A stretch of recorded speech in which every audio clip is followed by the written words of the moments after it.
Welcome back to part 2 of chapter 4, section 1, rational numbers.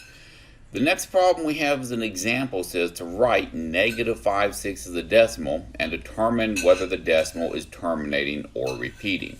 Now before we get anywhere deep into this, I want you to look at that denominator. The denominator is 6. 6 is known as 2 times 3.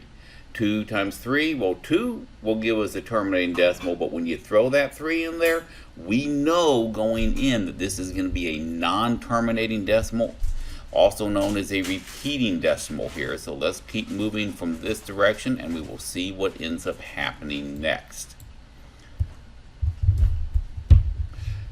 It says use long division to divide 6 by 5, and they've shown you the long division work over here, which no reason for us to work it out by hand. You all should know how to do this by now.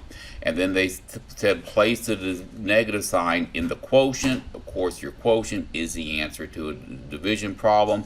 And the reason you're placing a negative sign in there is you have negative 5 divided by 6.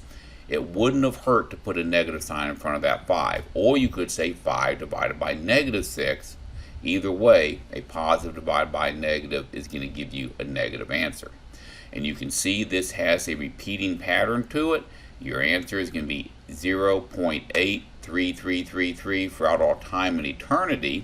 So you're going to have a repeating answer, which you're going to need to use bar notation on in order to answer properly. So here they've taken the bar notation, they put the bar over the 3, and as we said, this is going to be a non-terminating decimal. Check your answer. That's all there is to it. You should know how to do everything we're showing you here. The only thing new in this part is having a negative sign involved in it. Now it's your turn. Pause the video, work this problem out using long division, and I'm going to go ahead and answer one question right now. 11 is your denominator. Is 11 divisible by just 2 and 5? No, it's not. And since it's not, your answer is going to be a non-terminating decimal. You take it from here and figure out the rest of it. So my problem says negative 3 11ths, and I'm going to write it with my first number in the house, and I'm going to go ahead and put that negative sign with the 3. I'm going to say 11 goes into 3 0 times, annex in your decimal and your 0. 11 goes into 30, your decimal went up 2 times, which is 22, going to leave us 8 left over. Now I'm going to annex in another 0. I'm going to bring that 0 down and say 11 goes into 80 how many times? It goes into it 7 times. 7 times 11 is 77 with 3 left over. Annex in another 0. Bring it down. 11 goes into 30 2 times. I'm starting to see a pattern here. 22, 8 left over. Annex in another 0. Bring it down. Yep, there's going to be 7 there. So you're going to have the same pattern over and over again. So our answer, 0.27 with a repeating bar covering both the 2 and the 7, and it is going to be non-terminating. So, oh wait, I forgot one thing though. A negative divided by positive is a negative, so my answer is going to be negative as well. Come back here, negative 0.27 with a bar across both of them. That part checks. And then once again, it is a non-terminating decimal. Check your answer. Easy math. Y'all can do this stuff, guys. And we have finally reached our apply problem. 2 vendors at a craft show are selling signs. The lengths of the signs offered by Signs and More and Woodwork are shown in the table. Each sign has the same price. Henry wants to buy the longest of each sign. From which vendor should he buy each style sign?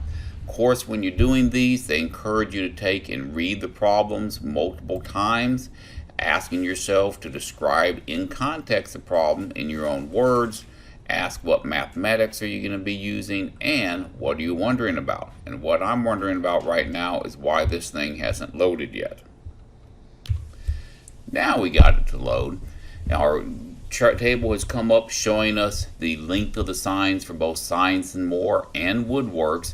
The problem is Signs and More, it has everything written as mixed numbers, while Woodworks has everything written as a decimal.